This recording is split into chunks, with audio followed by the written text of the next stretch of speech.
Our world is full of mirrors. Mirrors right in front of us in the bathroom, mirrors on our cars, mirrors that even reflect off of the windows or any sort of transparent, glossy looking thing. And most of all, we have mirrors that are the people around us. They reflect what qualities we have based on our contrast. But even if you have a mirror, you can use it incorrectly. You can use it to prove something that shouldn't be proven.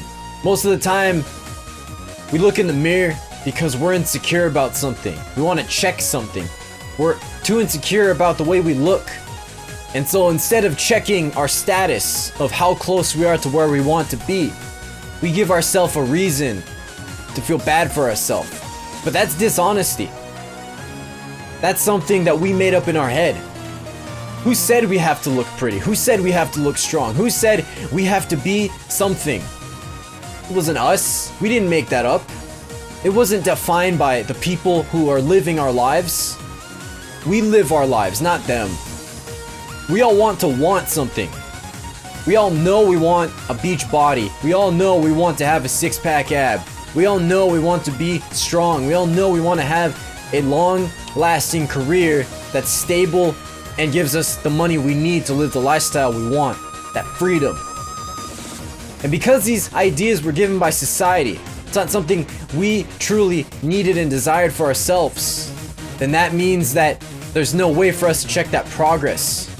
We end up telling ourselves how different we are from that ideal, instead of telling ourselves this is how close or how far we are from our goal, our current status.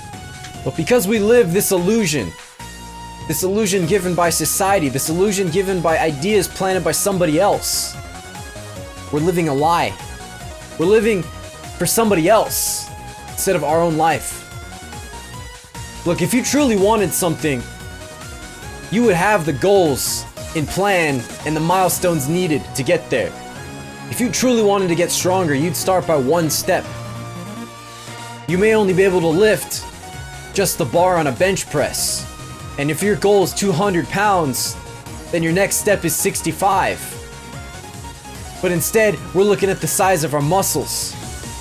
We're looking at the numbers and only the numbers, saying that we're not at 200 yet. If we're looking at the gap, the distance, what we don't have, we'll never be able to check what we have, that appreciation. See, it's hard to go for a milestone. It's hard to stay consistent, at least in our heads. But if we just want to tell ourselves, I don't have it yet, that's easy. Anybody can do that. And given the fact that it's not even our idea, it's even easier. Now we don't even have to take the blame.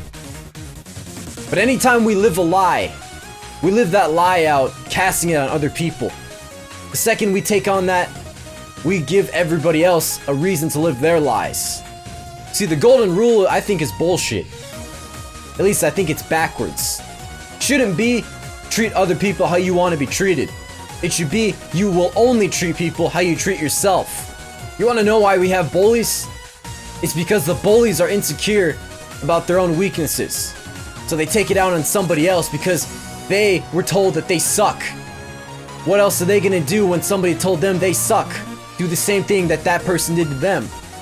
If we don't have this honesty with ourselves, this honesty that says, this is where I'm at, this is who I am, these are my abilities, then how can we ever even check to see how our next milestone can be reached?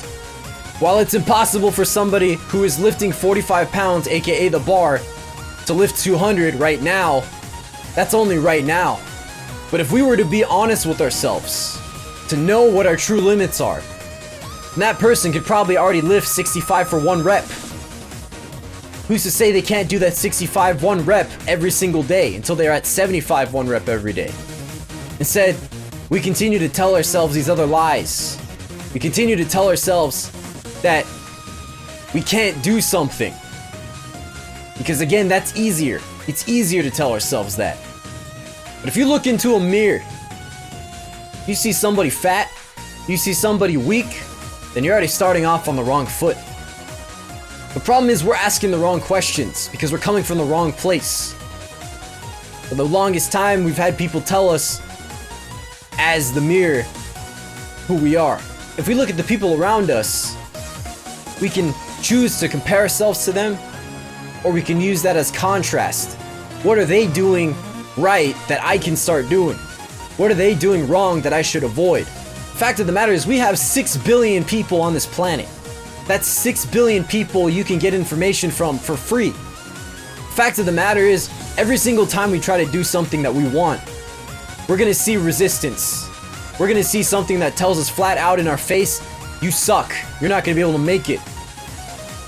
Depending on how we answer this, how we respond, tells us how much we truly want it. The easy thing to do is to quit. Because if we quit right there, we're gonna be right. But if we really wanted it, no matter what people said to us, no matter how much criticism comes our way, no matter how much challenge comes our way, all we care about is putting out the work that'll get us to the next milestone. Shit's always gonna suck. That's not gonna change. But that shit that sucks tells you how much you want it. And if you don't want it, then just quit. Nobody's stopping you from that. How do you know you won't be able to make it to where you want? How do you know that you don't have the genes or the ability or even the opportunities or the luck to become what you want to be? All these people that are pushing this shit on you, do they have it? Are they people who have acquired what they want? So don't let people's ideas stop you. Don't let every single illusion that you run into tell you you're no good. Don't let any single insecurity that you have stopping you from what you're trying to do. The only thing you should see is that reflection in the mirror. Where am I? And if you're not there yet, the answer's simple. Keep taking steps. Because one day, that step will get you past that finish line. And you'll be exactly where you wanted. And you'll be repeating the cycle over and over again. Because that's the fun of this game.